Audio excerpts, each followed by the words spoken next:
And welcome everybody to another edition of the GSMC Sports Podcast, brought to you by the GSMC Sports Network. As always, I'm your host Kenneth Grunfelder, and it's great to have you guys here on this Wednesday, March 5th. We have a lot to cover on the show today. Before I get into all that, just want to remind you guys, as always, tip or donate and get your comments recognized. Make sure to hit that super chat button in the chat if you want to see me acknowledge any thought or comment you may have throughout the live broadcast. Makes the show more lively, more entertaining between myself, the host, and you guys, the viewers. We appreciate your guys' viewership each and every day, so any contribution you can make to the show means the world to us as we put out content for you guys each and every day. And also, the other way to help out the show is by going to the link at the bottom of the show segment on the ticker, GSMCPodcast.net. That is GSMCPodcast.net. So let's get into what we are going to discuss for today. So a lot of football stuff. So we will start off the show. We will talk about Saquon Barkley and the Eagles agreeing to a contract extension, an historic contract extension, which will make him the highest paid running back in NFL history. So we'll talk about that. We'll get into talking about the Dallas Mavericks. I talked about them a little bit yesterday, but I want to devote a whole segment to them. So Kyrie Irving did indeed tear his ACL, which I did confirm on the show yesterday. That was made known. And we'll kind of just talk about how this season for the Mavericks has just taken a nosedive since really the Luka trade. And you can maybe say a little bit before that when some of the injuries to their other players happened. But yeah, we'll get into all that. We'll talk about the Jets releasing Davante Adams and where he could potentially end up. We'll talk about the Vikings not electing to franchise tag Sam Darnold. We'll dive into that more. And then we will continue our season overviews. Today I will talk about the Tampa Bay Buccaneers. So let's get into the first topic, which is talking about Saquon Barkley getting a new contract. So, like I said, this makes him the highest paid running back in NFL history. And the specifics of the deal are as follows. So, he has agreed to a 2-year, $41.2 million extension, which, like I said, makes him the highest paid running back in NFL history, and this is according to ESPN's Adam Schefter. Now, the contract includes $36 million in guaranteed money and has an additional $15 million in escalators available. Details of escalators were not initially reported. Barkley will sign the extension one season into a 3-year, $37.75 million deal, which he signed last offseason after leaving the Giants. And, I mean, if there was a time to give him an extension, it makes sense to do it now because he's coming off of an incredible season, just won the Super Bowl, and, you know, he had over 2,000 yards rushing, over 2,200 total yards from scrimmage, 15 total touchdowns, had a great postseason, and his rushing total was the 8th highest in NFL history, and he got Offensive Player of the Year honors because of it. And his 2,504 combined rushing yards between both the regular season and the playoffs, it's the most by a running back in NFL history in a single season. And he rushed for just shy of 500 yards, 499 yards in 4 playoff wins. And he passed Terrell Davis's record. Now, he didn't have a huge day in the Super Bowl, but did he really need to? No, he didn't. There were a couple times where I thought he was going to break one, but he didn't. Honestly, it like I said, didn't matter. And you know what? Saquon was one of the main reasons why they got there. And the Eagles' defense and Jalen Hurts, they did the rest.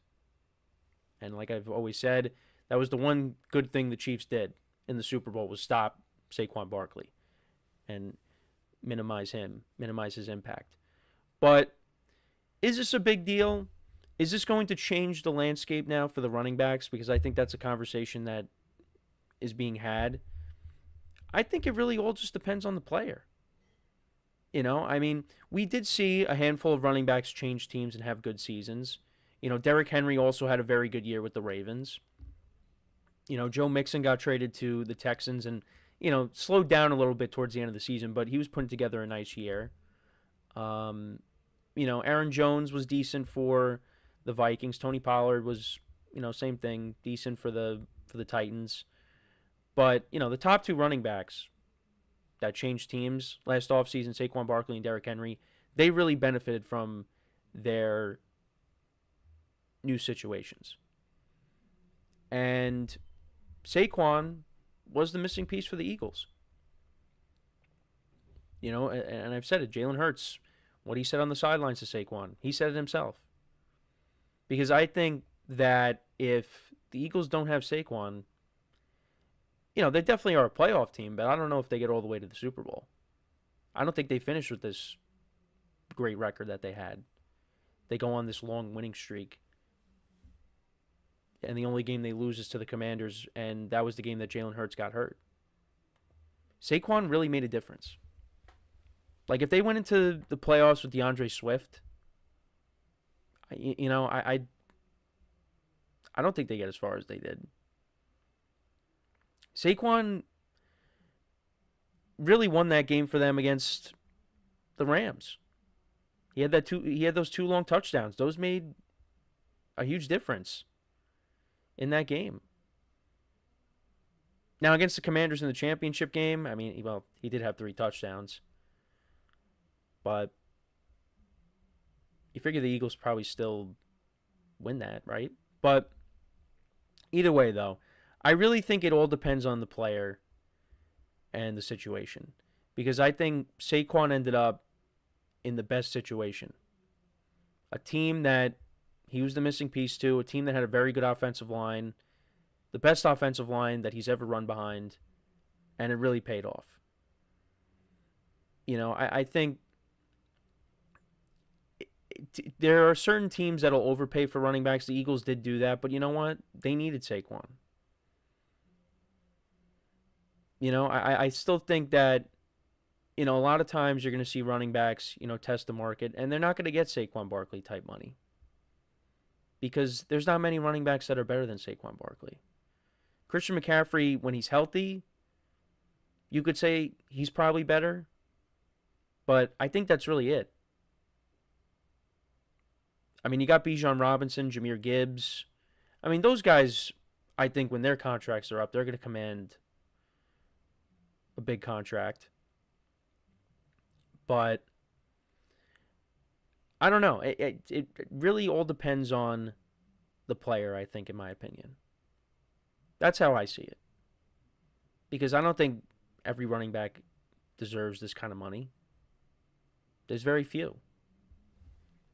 Really, he deserves it at this point. Now with Christian McCaffrey and the injuries that he dealt with last season, Saquon's the best running back in the NFL.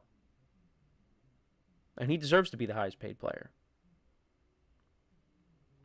He had so many big runs this season, or last season now. Made a difference in a lot of games. That game against the Saints, that was his... Well, no, the Brazil game was. But still, the Saints game, the Eagles were getting shut out, couldn't get anything going, and then Saquon breaks off that big run. And they ended up winning that game. They beat the Browns, and then they go from there. They took off.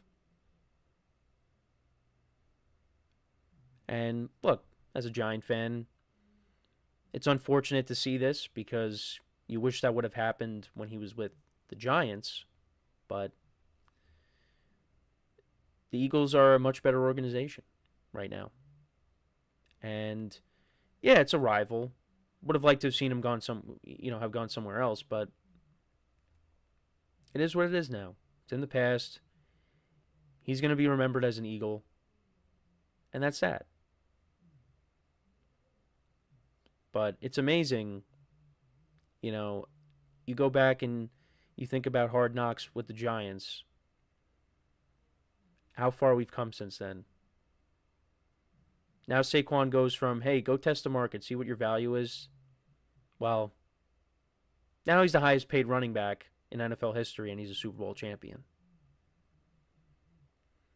And he was a key component to the Eagles' Super Bowl run. Now, I still understand why the Giants did what they did, but it just looks so bad right now.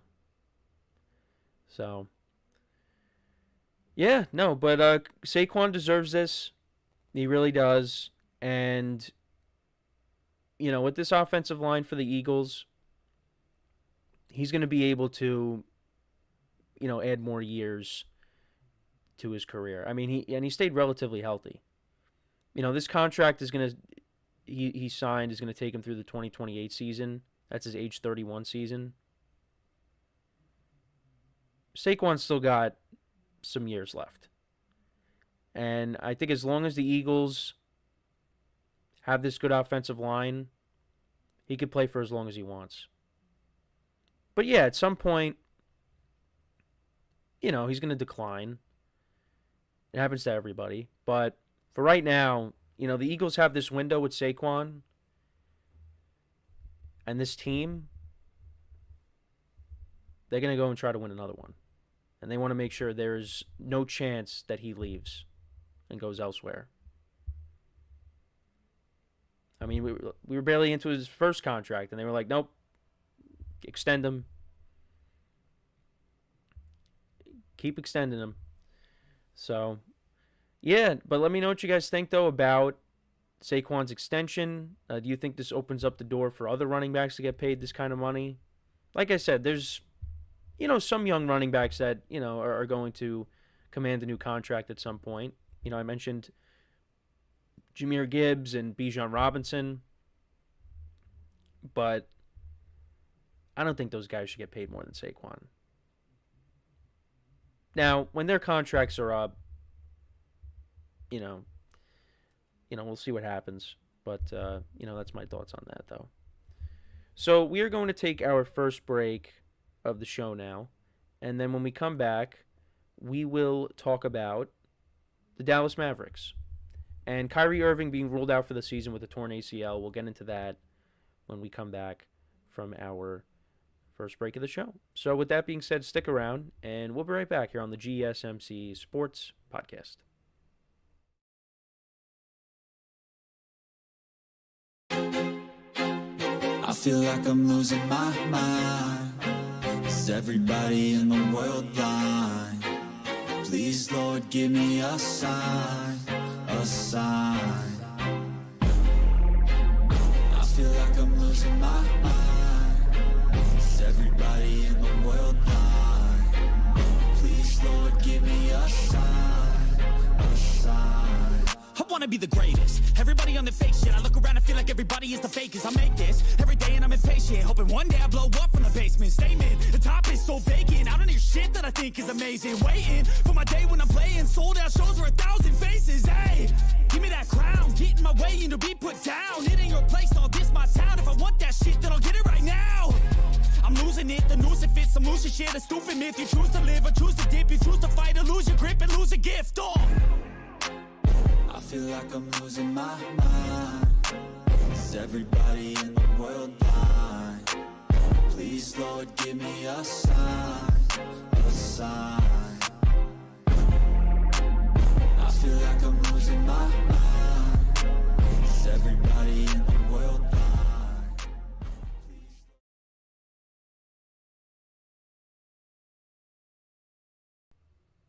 Oh, sorry about that, guys. All right, we are back here on the GSMC Sports Podcast, and for the second part of the show, we are going to now talk about Kyrie Irving being ruled out for the season with a torn ACL as, the Mavericks season continues to go on a downward spiral. And like I said earlier in the show, you could point to when the Luka trade was made, but you can even go back a little bit further when the injuries started to stack up to some of the other guys in their starting lineup. So Bleacher Report posted something yesterday on their Instagram account. So January 14th, Derek Lively suffered an ankle stress fracture. So that's one of their top guys, one of their guys in their starting lineup. Then the Luka trade happens on February 1st. Then you had Gafford, he sprained his MCL. Then Anthony Davis in his debut gets hurt. And now Kyrie Irving on March 3rd tears his ACL. And now it's just Klay Thompson. That's it. And Mavericks fans are up in arms because of what has happened. And Nico Harrison, who made the trade, he's got a lot to answer for. And he said in a statement that he's confident that Kyrie will come back from this stronger than ever, just like he always has. But Maverick season's over. This was the nail in the coffin. I mean, Klay Thompson's not going to carry this team. Klay Thompson was brought in to be a complementary piece to Luka and to Kyrie. He's not going to be able to carry this team. Now, they're still in a spot for the play-in, but I think they're going to fall out of it. They're going to fall out of it. And we talked about Kyrie in our production meeting and how, things kind of calmed down with him because he was making headlines constantly in Brooklyn with social media posts and just not playing and things like that. It was a lot. But once he got traded to Dallas, he just played ball. And you never really heard about him for any other reasons, at least from my perspective. But now he ends up getting hurt. And, he got hurt towards the end of the first quarter against their game against the Kings. And he still went and took his 2 free throws. And he said he would have been really mad if he missed them. And, there were tears in his eyes. He knew he was done. And, yeah, after the 2 free throws, got taken out of the game. I think they were ruling it a knee sprain, but it's confirmed that it ended up being an ACL. And, now you look at this Mavericks season, and like I said, it's over. And now there's that talk of, now can they just tank and try to better their draft positioning? Doesn't that sound familiar from yesterday when we were talking about the Sixers? I mean, look, they're going to trot out what they have, and they're probably going to lose a lot of games. So it's not going to matter.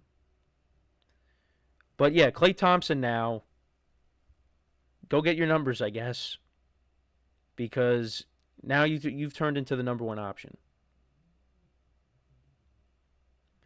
So right now, when you look at the Mavericks, where they're positioned, they are the last playing team. They're 3.5 games up on the Suns, who actually got a big win last night against the Clippers. They had a comeback win there. A 23-point deficit, they came back and they ended up winning by 2.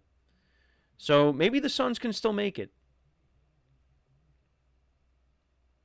Especially now with the Mavericks all banged up. Now, I saw my friends were saying that apparently Anthony Davis could be on the move again. That would be quite something.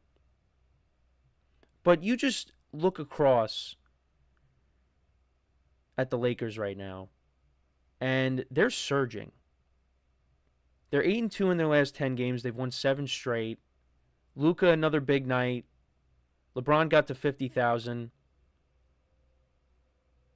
LeBron finished with 34. Luka finished with 30. Luka's getting into a groove. Lakers are now 39-21. They're second in the Western Conference. And the Mavericks were like, yeah, we're just going to trade you for Anthony Davis. Now, look, I don't want to, diminish Anthony Davis as a player. Anthony Davis is a good player. The problem is Anthony Davis gets hurt. First game he played with the Mavericks, he gets hurt. And he was having a good game. But there's just a lot of things, I guess, that the Mavericks, thought about Luka, that they were like, you know what, we're going to make this trade. But I'm sorry.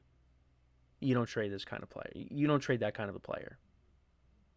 Because at least, if you have Luka with the Kyrie injury, you still got a chance. Now without Kyrie, it's like, now what?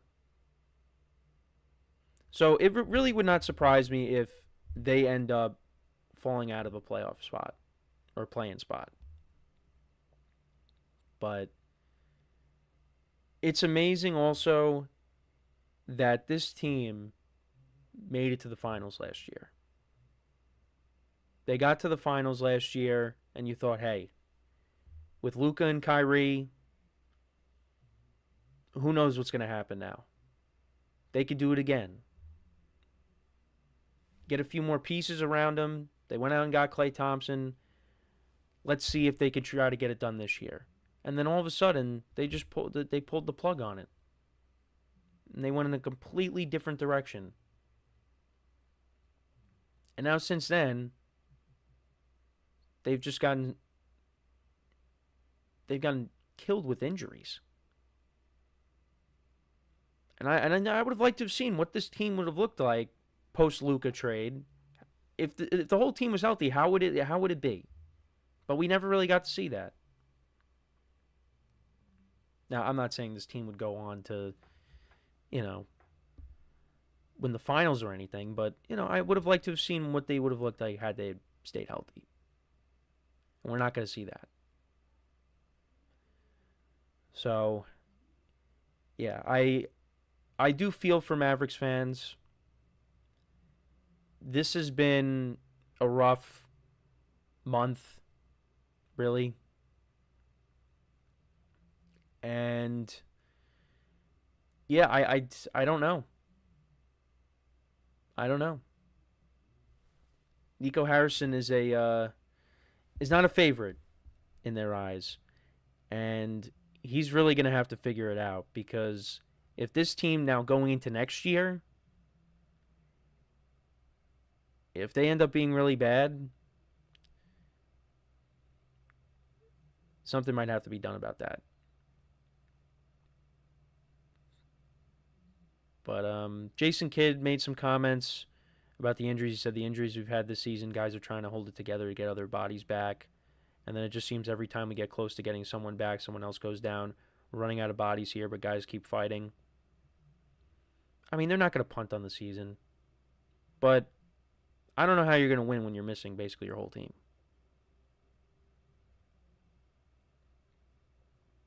So they got the Bucks coming up tonight, which, could be a loss. So yeah, you got the Bucks, the Grizzlies, the Suns, the Spurs back-to-back, the Rockets, the 76ers, the Pacers, the Pistons, the Nets, the Knicks, the Magic, the Bulls, the Nets. I mean, there's winnable games on the schedule coming up. And then in April, your final games are against the Hawks, the Clippers twice, the Lakers, the Raptors, and the Grizzlies. So I think they could still make the play-in, but even if they do, they're probably going to get knocked out immediately. And even if they get past the play-in, they'll get knocked out in the first round. But yeah, it's just you feel for Kyrie, and hopefully he could bounce back from this and come back strong. I think he's going to be coming back late next season, right? I don't know what the exact timetable is, but I would think he's going to miss the beginning of the season next year, right?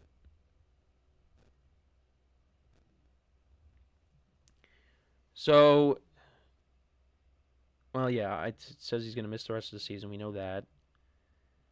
I'm not sure exactly what the time... I mean, maybe they haven't confirmed it, but I'm not sure what the timetable is for him to come back next year. But once we figure that out, I'll make sure to talk about it. But to kind of go into some of the other NBA action last night before we go to break here. So I did watch the Warriors-Knicks game last night, and it was a competitive game the entire way through. And then all of a sudden, the Knicks just couldn't shoot. And, the Warriors went on this 8-0 run, and they pulled away at the end. They outscored the Knicks 32-21 in the fourth quarter. The Knicks shot horribly in the fourth quarter. They from the 6-minute mark to 2 minutes, almost 2 minutes left or around 2 minutes left in the game, they finally made a shot. But the Warriors did a good job at locking down Jalen Brunson late. OG Anunoby was chucking up a lot of threes, but he finished with 29 points. He had a solid day. Josh Hart was disappointing. He went 1 for 8, 0 for 4 from 3. He only had 2 points. But Brunson did have 25 points. Steph Curry, 28. He just loves playing at the Garden. A lot of these guys just love playing at the Garden. Warriors just continue to win with Jimmy Butler. The Bucks, they knocked off the Hawks last night. Pacers beat the Rockets. Like I said, I talked about the Suns and their comeback against the Clippers, which was big. Lakers, 136-115 over the Pelicans. And tonight's NBA action, you got a handful of games. Nothing too appetizing. Clippers, Pistons. Thunder Grizzlies on ESPN late. That's a good game. That's some of the top teams in the Western Conference. You got the Mavericks and the Bucks, but the Mavericks have a bunch of guys hurt, like we just talked about. So, but yeah, we're nearing the end of the regular season in the NBA season. Actually, in college basketball, you got number 5 Florida taking on number 7 Alabama. That's a good game. So, and then you got number 13 Maryland against number 17 Michigan. So, yeah, no, that's basically it though. But let me know what you guys think though about the injuries for the Mavericks and some of the NBA action from last night. If you have any comments on it, let me know. But before we go to break, just want to remind you guys once again to tip or donate and get your comments recognized. Make sure to hit that super chat button in the chat if you want to see me acknowledge any thought or comment you may have throughout the live broadcast. It makes the show more lively, more entertaining between myself, the host, and you guys, the viewers. We appreciate you guys' viewership each and every day, so any contribution you make to the show means the world to us as we put out content for you guys each and every day. And also, the other way to help out the show is by going to the link at the bottom of the show segment on the ticker, GSMCPodcast.net. That is GSMCPodcast.net. So, when we come back from our next break, we will talk about the Jets releasing Davante Adams and where he could potentially end up. So, with that being said, stick around, and we'll be right back here on the GSMC Sports Podcast. Looking for your daily fix of sports talk without having to pay for it? GSMC Sports Network is available on YouTube. Just search GSMC Sports Network. Get your fix of daily sports talk shows on YouTube, absolutely free. NFL, college football, NBA, MLB, MMA, UFC, fantasy football, and so much more. GSMC Sports Network has shows running all day long, with new sports shows starting every 2 hours. Just like on your favorite cable sports channel, except GSMC Sports Network is absolutely free. Just search GSMC Sports Network on YouTube to catch one of your new favorite shows, like the GSMC College Football Podcast, Chip Shot Football Podcast, Hoops and Heels Women's Sports Podcast, GSMC Basketball Podcast, and so many more. Check it out for yourself. GSMC Sports Network, now available on YouTube absolutely free. Search GSMC Sports Network on YouTube right now.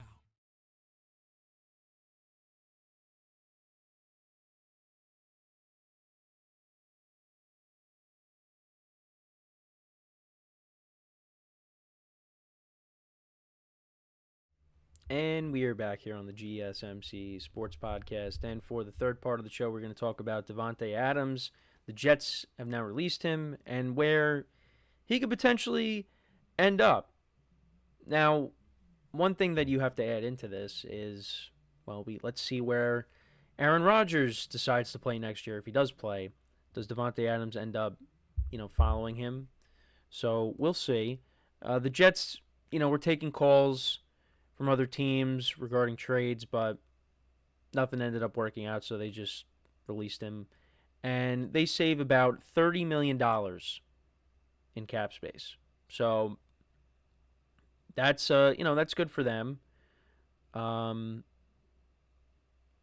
Adams on the season, he finished with 854 yards and 7 touchdowns with the Jets. And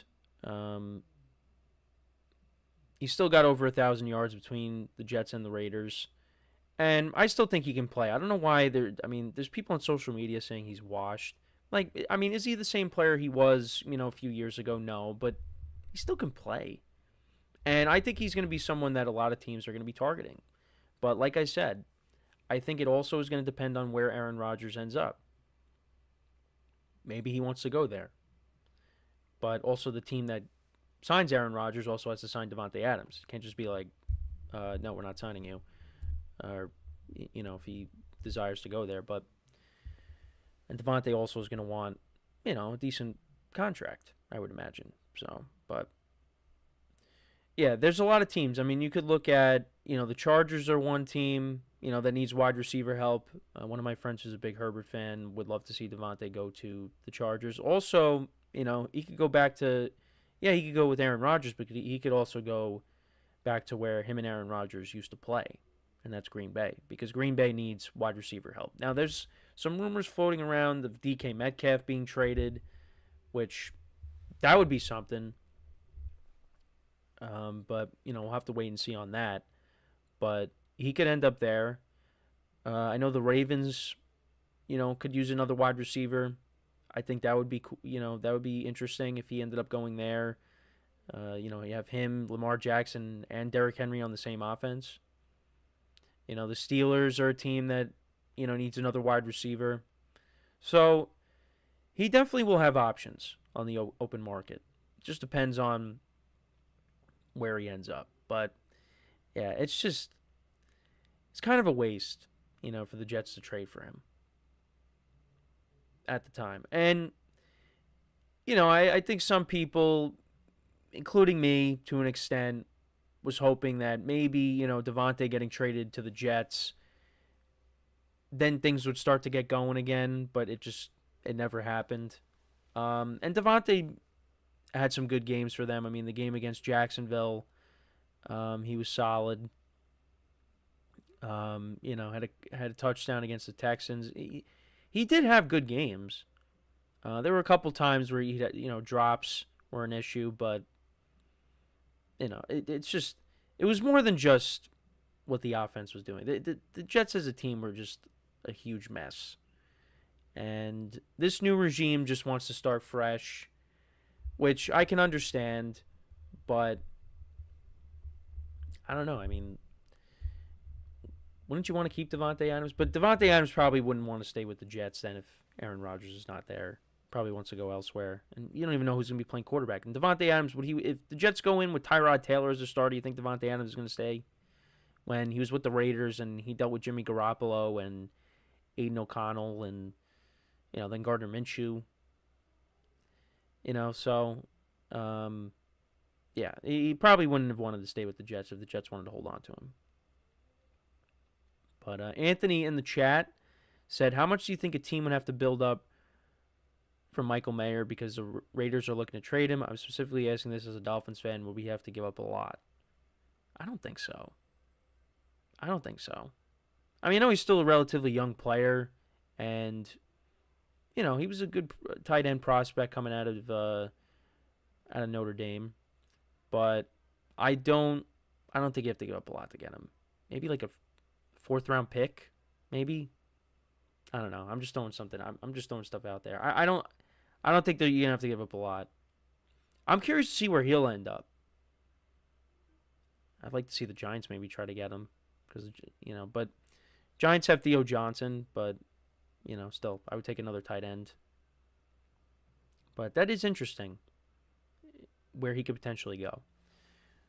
But I feel like wherever Davante Adams ends up, he's gonna play good football. I like I said, the Chargers I think would be a very good spot for him. Him and Herbert I think would do well together. And that would help out Ladd McConkey, take some pressure off of him. The Packers, I think that should be the team he should consider going back to. That's a place he's familiar with. Young quarterback, a young team that needs a veteran wide receiver in there. Because none of those wide receivers took the next step. They really didn't. Christian Watson was, I think, the biggest disappointment of them all because I was really hoping that he would stay healthy and he just didn't. And even when he was healthy, he really just didn't do much. But, Jaden Reed, I think, took a step back after having a monster game one. Dobbs couldn't stay healthy. Dontavian Wicks really was a non-factor. And I'm not saying the receivers are bad. It's just I really thought going into the year that those receivers were going to take that next step, and no one really separated themselves. So Davante going there, and I think that would help out Jordan Love, because I think Jordan Love kind of regressed a little bit. But I think part of that, too, is because of injury. So Anthony also said, is Michael Mayer the perfect tight end for a Mike McDaniel in terms of what he looks for in a position? Is Michael Mayer similar to George Kittle? I got to be honest, I really couldn't tell you because, Michael Mayer, since he's entered the NFL, it's kind of been quiet. And now it didn't really help him when Brock Bowers got drafted by the Raiders because Brock Bowers took over. So I really couldn't tell you. And, maybe the Dolphins, they want to, keep riding Jonnu Smith because Jonnu Smith was really good for them last year. So, but it's going to be interesting where he ends up. And then he also said, how about Davante Adams to Tampa to have a weapon for Baker Mayfield? Well, they got Mike Evans. They got Jalen McMillan. We'll see if they bring back Chris Godwin. We are going to talk about the Buccaneers later in the show when I go over their season. But they don't really have a lot of cap space. Yeah, their offense kind of takes up a lot of their cap space. So I don't think adding a Davante Adams is going to help that. Now, they could rework the cap situation and make room, but yeah, I think the Bucs are good at receiver. If the Bucs need a receiver, I think if they end up losing Godwin, they'll probably draft one. But yeah, with Mike Evans and Jalen McMillan, I think they're good. And if they bring back Godwin, that's a plus. So I don't think Davante's going to Tampa. I think first we got to see where Aaron Rodgers ends up. And if he doesn't go with Rodgers, then maybe he goes back to Green Bay. He goes back out to the West Coast. Chargers make sense. It's going to be interesting. We also got to see where Cooper Kupp ends up because Cooper Kupp could be traded, but now maybe that's not guaranteed. Maybe the Rams try to work something out to keep him around. But it's going to be interesting. And then, you got T. Higgins who got franchise tagged. Are the Bengals going to be able to agree to a long-term deal with him? Or is he going to end up getting traded? Is Brandon Ayuk going to end up getting traded? DK Metcalf? There's a lot that could happen this offseason with wide receivers. And wide receivers got paid last year. Now we could see, wide receivers get traded. But let me know what you guys think, though, about Davante Adams. Where do you see him potentially ending up? Like I said, could all come down to where Aaron Rodgers goes. Rodgers wants to keep playing, which seems like he wants to. Could he go to the Giants? Because right now, I feel like that has a chance to happen. I think it's either going to be Rodgers or Russell Wilson as a starting quarterback next year for the Giants. It's going to be one of those two guys because I don't see them paying a big contract, giving Sam Darnold a big contract. And we will talk about Sam Darnold in the next segment. But I think that's what they're going to lean towards, one of those two guys. And they could trade up to take Cam Ward. Because it seems like that's a possibility. So they sign a veteran quarterback, and then you draft, Cam Ward or Shedeur Sanders. You have them sit behind the veteran for a year, and then hope that works out. But lately, a lot of things haven't worked out for the Giants. So, but Davante Adams is back to Davante Adams though. He is going to command money, but I think he's a guy that there are going to be teams lining up to try to get him. And he's going to want to go to a contender. Maybe the Buffalo Bills. But then again, I don't know. The Bills, they have to work. I think they have to rework their cap situation too. But that would be a good fit for him too with Josh Allen. We'll see. But let me know what you guys think. Where do you think Davante ends up? Let me know in the comments. So I did allude to it, but we will talk about Sam Darnold in the next segment when we come back from our next break. He did not get the franchise tag. And we'll talk about where he could potentially end up, if he can end up back with the Vikings. I know I did say that I think he will go back to the Vikings, but we'll talk more about it. We'll go into more depth with it when we come back from our next break. So, with that being said, make sure to stick around, and we'll be right back here on the GSMC Sports Podcast.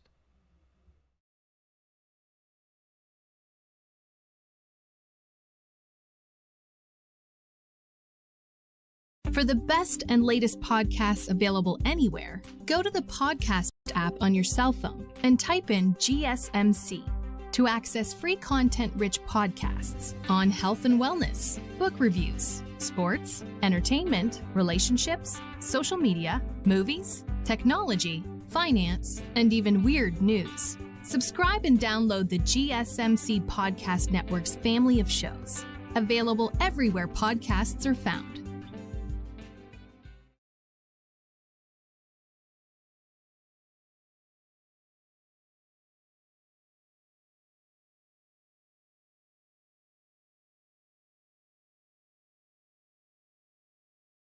And we are back here on the GSMC Sports Podcast. And for the fourth part of the show, we are going to talk about the Vikings not giving Sam Darnold the franchise tag. And, what that means, where Sam Darnold could potentially end up if it's not the Vikings. So this was the smart move. This was a good move by the Vikings. I mean, I don't think we're all surprised by it. If they did give Sam Darnold the franchise tag, the franchise tag for quarterbacks this season is $40 million. So, the Vikings, it was a smart move for doing that. I think they are going to try to get Darnold back, but if Darnold ends up pricing himself out of their range, then they're going to have no problem letting him go. And they'll bring in another veteran, to help with J.J. McCarthy as he tries to work his way back from, the meniscus injury. And J.J. McCarthy will end up taking over. But I think Sam Darnold will end up back with the Vikings. I think most people are saying he's going to end up leaving. I'm going to say he does stay because I look at the landscape. What teams need a quarterback? And there are teams that are going to draft a quarterback. I don't know what the Titans are going to do. Because you hear, they're going to take a generational talent. They could trade out. And the Giants trade up and take a young quarterback. I don't know what the Titans are going to do. Because I don't think, they don't believe in Will Levis. And maybe you think, they want to start fresh, take their guy, new regime. They take their guy and, Will Levis, I guess, can compete for the starting job next year. But, maybe it could be a smokescreen, and they end up taking a quarterback anyways. Browns look like they're going to take a quarterback. Maybe. But that could be a smokescreen too.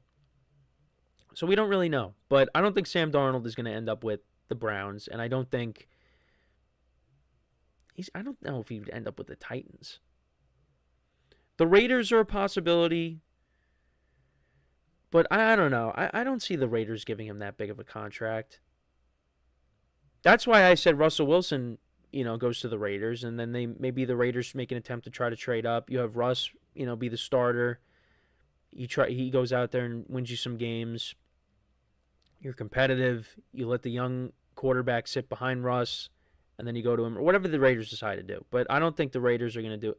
I just don't see a team that is going to give him that contract. I think he's going to have to take less money. Unless I'm wrong. Maybe he does go back to New York and he signs with the Giants. But I don't think he's going back to New York.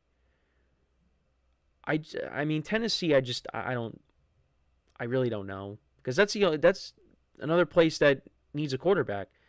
And also the Colts are a team that they're looking to bring in competition for Anthony Richardson. And could Sam Darnold be that guy that they bring in? I don't know, because that's also another spot.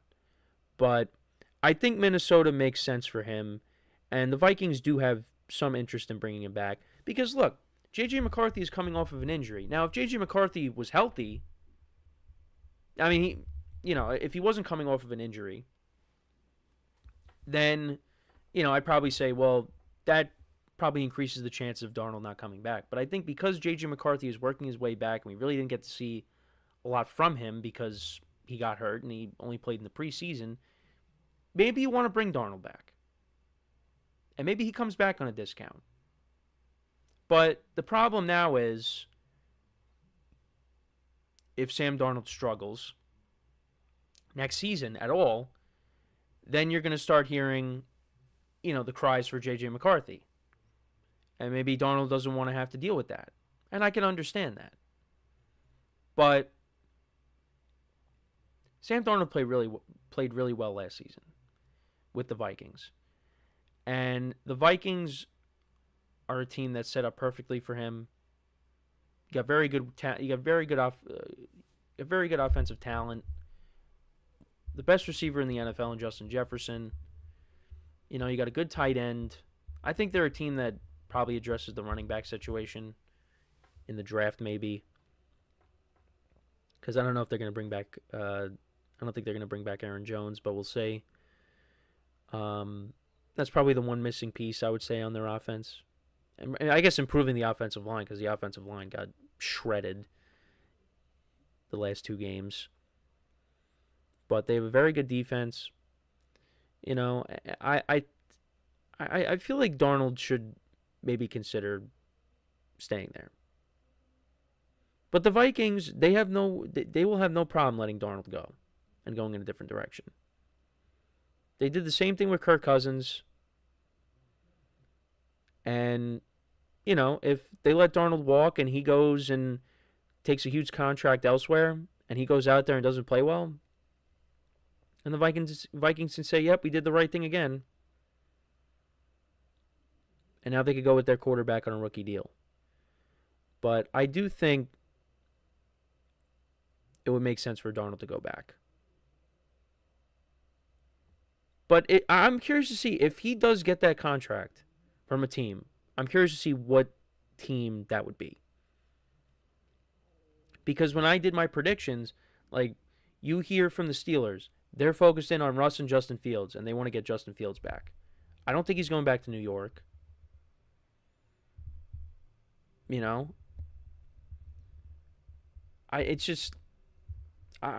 really don't know what team is going to give him that contract. Unless you guys watching this has a team in mind. Because I don't see the Jets reuniting with him. So it's going to be very interesting to see how it goes with Darnold. Because I think he goes to another team. He is not going to put up the numbers that he put up in Minnesota. We see that. Because how was he before he got to the Vikings? The Jets, he was not great, although not all his fault. But he wasn't great. Goes to the Panthers. Got off to a decent start, but then he fell off.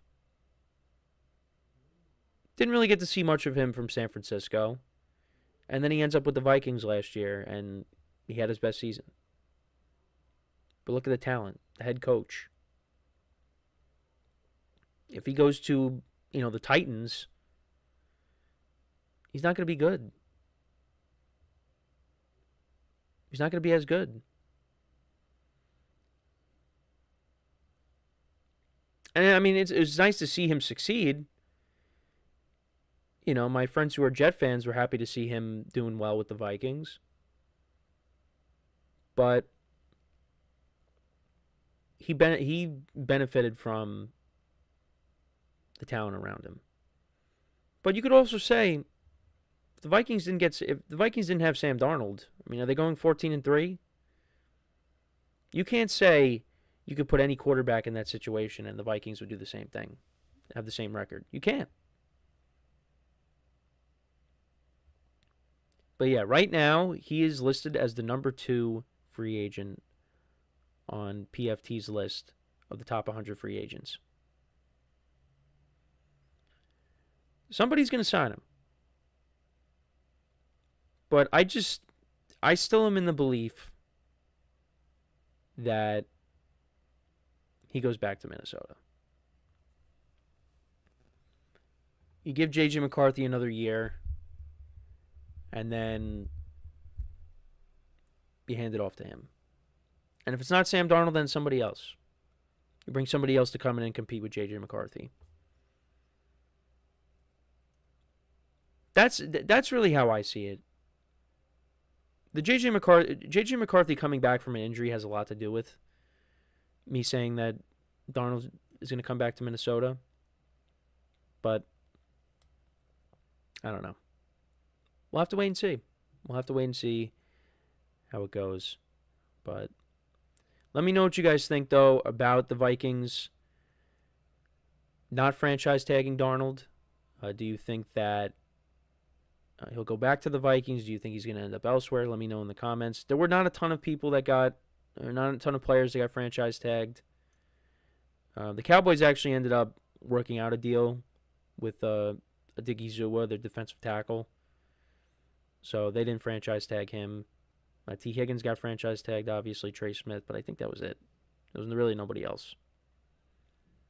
And when we went through the teams, there really wasn't, from what I was reading, there really wasn't anybody else that was going to be considered to be getting franchise tagged. So now when we get to next week, that's when the fun really begins. But we've had some trades go down, though. The Bears have made a couple of trades for a couple of offensive linemen. They traded for Jonah Jackson from the Rams, and then they also traded for Joe Thuney from the Chiefs. So 2 interior offensive linemen. They traded a 6th-round pick for Jonah Jackson, and then for Joe Thuney they traded a 4th-round pick. That's big. That's big for the Bears. And the Bears have a lot of cap space. So, and the offensive line was a mess last year for the Bears. And that was one of the main reasons why Caleb Williams was struggling. But now, you are making the offensive line a priority. And we haven't even got to the Bears yet, their season overview, and they've addressed, key needs. And that's on the offensive line, on the interior. So you got 2 guards. That is huge for Caleb Williams going into year 2. Maybe next year's the year for the Bears. Just saying. They beat the Packers in Lambeau to start off 2025. Now you're improving the offensive line. Got a young, bright, offensive-minded head coach now for your young quarterback. We'll see. But let me know what you guys think, though, about what we talked about with Darnold. So when we come back from our last break of the show, we'll talk about the Buccaneers. I'll give you my overview on their season and what they have to do to improve their team going into 2025. So for one final time today, make sure to stick around, and we'll be right back here on the GSMC Sports Podcast.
All right, and we are back here on the GSMC Sports Podcast. And for the final part of the show, we're going to now talk about the Tampa Bay Buccaneers, give you a season overview for them, what they have to do to improve their team going into next season. So they finished one game better than they did in 2023, and they won the NFC South for the now, I think, the fourth consecutive season. Yeah, because the last two with Brady, first two with Baker. They edged out the Falcons, and the Falcons were winning the division, for a while. But then Kirk Cousins struggled, and the Bucs started to get healthy, and they ended up winning the division. Although last game of the year, or last week of the regular season, wasn't looking great because the Bucs were losing to the Saints, and the Falcons were going back and forth with the Panthers, and you thought, man, if the Falcons might pull it off, but that ended up not happening. The Panthers upset them, and the Bucs, they got the win. Mike Evans, 11 straight years now with over 1,000 yards. And it was very close to not happening, but they were able to get it done. But the Bucs, it was a roller coaster of a season for them once again. And, I was a little, concerned about them going into the year just because I thought the division was going to be better. But they got off to a good start because they knocked off the Commanders.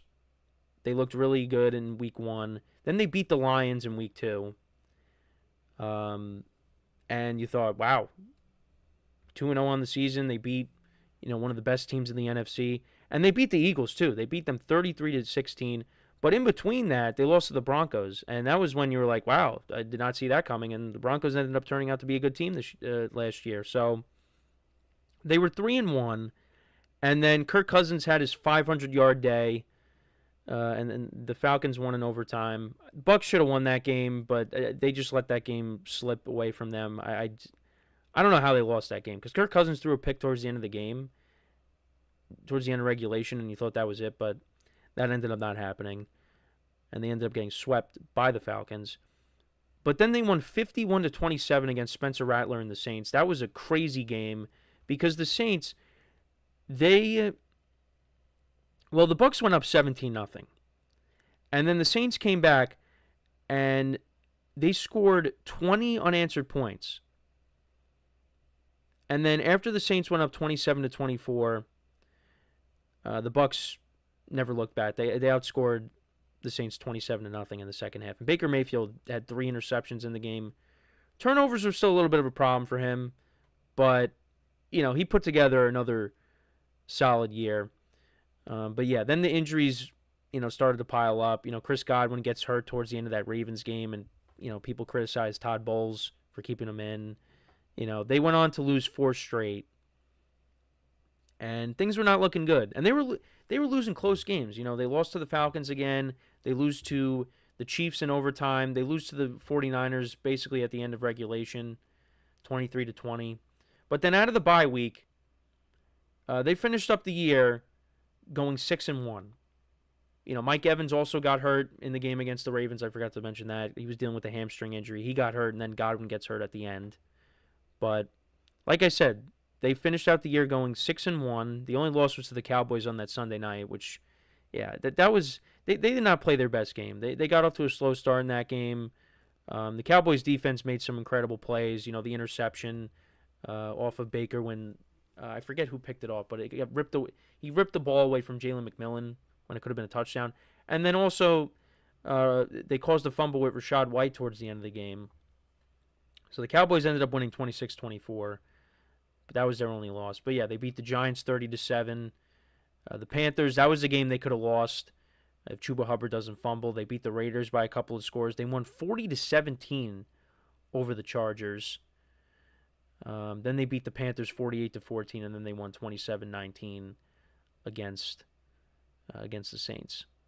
And Mike Evans was able to get over 1,000 yards. But then they lost to the Commanders in the playoffs in the first round. That was the best game of Super Wildcard Weekend. And everything really, the play of the game was the Baker fumble. If that doesn't happen, because you got to remember, the Bucs defense stopped the Commanders on 4th down. And they get the ball back. And then the Bucs fumble. And then the Commanders go for it on 4th down again, and they get it. they get the touchdown.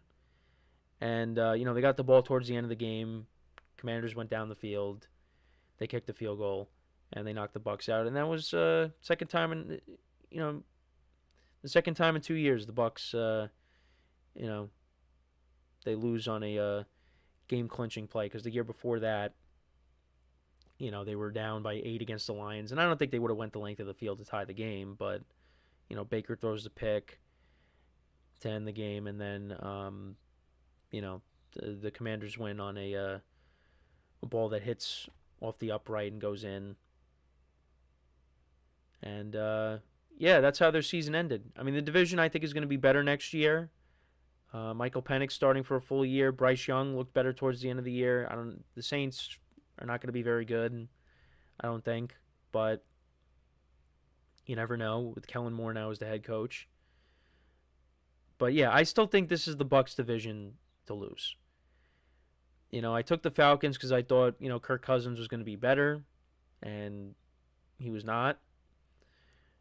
But they don't have a lot of cap space, the Bucs. They really don't.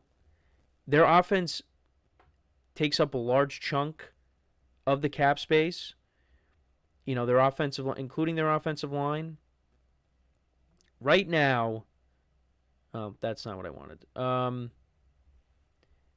Because you got, like I said, you got the offensive line, you got Mike Evans, you got Baker Mayfield making money. Right now they have around around $8 million in cap space almost. But yeah, you got Baker Mayfield, his cap number is $35 million, Mike Evans is $26 million, Tristan Wirfs is $31 million, Antoine Winfield Jr. is $25 million. We'll see what happens with Chris Godwin. Vita Vea is at $22 million. Jamel Dean, Jordan Whitehead. I'm curious to see if they do end up bringing back Chris Godwin. But yeah, the offense against the salary cap, they're making a little over $150 million against the cap. And then the defense is at $98 million. So we'll see what happens. Godwin, I wouldn't be opposed to them bringing back Godwin just because, he was having a career year before he got hurt. But, maybe they want to go with a cheaper option and draft a receiver. But looking at the regular season, Baker Mayfield, 4,500 yards passing, 41 touchdowns to 16 interceptions. Like I said, the turnovers were a little bit of an issue, but he still put together a solid year. 3 rushing touchdowns on the year to add to that. But one of their stars, their rookie running back, Bucky Irving, we really didn't talk about. 1,100 yards rushing on the season and 8 touchdowns. With him and Rachaad White, that's a nice duo that they have. Mike Evans just got to the 1,000-yard mark, 1,040 yards, and he had 11 touchdowns on the year. Missed some time with injury, but still put together another good year. Cade Otton, he came up big with all the injuries. He had 600 yards and 4 touchdowns. Chris Godwin, he was putting together a career year before he got hurt. He finished with 576 yards on the year and 5 touchdowns. Jalen McMillan, 461 yards and 8 touchdowns. So you figure, going into next year, if he is the number 2 guy for the full year, the numbers are going to get better. Bucky Irving and Rachaad White finished with around the same receiving yards. Rachaad White had 393 and Bucky Irving had 392. Rachaad White had 6 receiving touchdowns. But yeah, I think for the Bucs, defense, I think they could address that. Maybe they draft, someone for the secondary, a corner, maybe a linebacker, because Levante David is a free agent. So I don't know. Maybe they bring him back. Maybe they don't. Maybe someone on the front 7. Like I said, they could draft a receiver in the later rounds. But, this is definitely a team that's still going to be competing for the playoffs next year. Definitely going to be in it for the South once again. And, that's like I said, that's their division to lose. They're the team to beat. I still think, let's see how the offseason goes, and then we'll make our predictions. But I think right now the Falcons are the second place team, and then we'll see what happens with the other two, the Saints and the the Panthers. But I think the Falcons with Michael Penix for a full year, they are going to give the Bucs a run for their money. And, the Falcons swept the Bucs last year, but now you got Michael Penix. So let's see how Michael Penix does in these matchups. But this division is definitely turning it around because it's been rough in recent years. But now, since Tom Brady and Drew Brees retired, we only had that for 1 year. But from 2022 to the 2022-2023 seasons, the division was a little bit rough. But I think it's on the come up now with the young quarterbacks that he got and Baker Mayfield, who has found a new home in Tampa. So, but yeah, let me know what you guys think, though. I mean, I had them around, what did I have them around? I had them around 9 wins, like the season prior, but I had the Falcons winning the division. So I was wrong there. I had the Saints finishing with around 9 wins, and they didn't get anywhere close to that. And I had the Panthers finishing with around, 2 to 3 wins, and they got 5. So yeah, I was not accurate with the NFC South. So the next time we do a division, we will talk about the NFC North, and we'll talk about the Bears, because they made a couple of moves, like I said. So we'll talk about that and how their season went.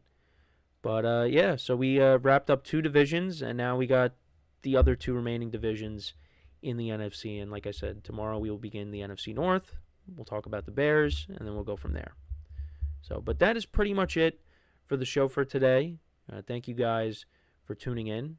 Make sure to check out all the other shows as well on the network. Make sure to subscribe to both YouTube channels. Make sure to check us out wherever you get your podcasts. And I accidentally hit the wire on my camera, so now it's going to be glitching out here. But, as always, we appreciate you guys, tuning in each and every day. I'll be back again tomorrow, giving you guys more content. Maybe we'll get another trade or something. But, the NFL free agent window is upon us. The new league year is going to start next week. And, we'll see where these quarterbacks end up and receivers and all that. It's going to be great. Baseball season's in a couple weeks. And we're getting to the postseason for, both the NBA and the NHL. And March Madness conference tournaments are starting this weekend. So get excited. It's gonna be a good time to be a sports fan. We're getting past that lull period that we're dealing with here. So, but yeah, thank you guys for tuning in. And as always, I'm your host Kenneth Grunfelder, signing off from the GSMC Sports Podcast, brought to you by the GSMC Sports Network. Have a good day, and I will talk to you guys tomorrow. Take care.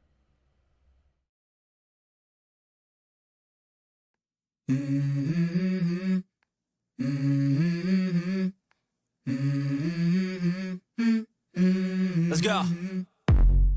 I wake up to a little bit of drool on my pillow, feel like it's gonna be a bad day. Yeah, I'm tired of shit, and the coffee ain't hit yet, damn it.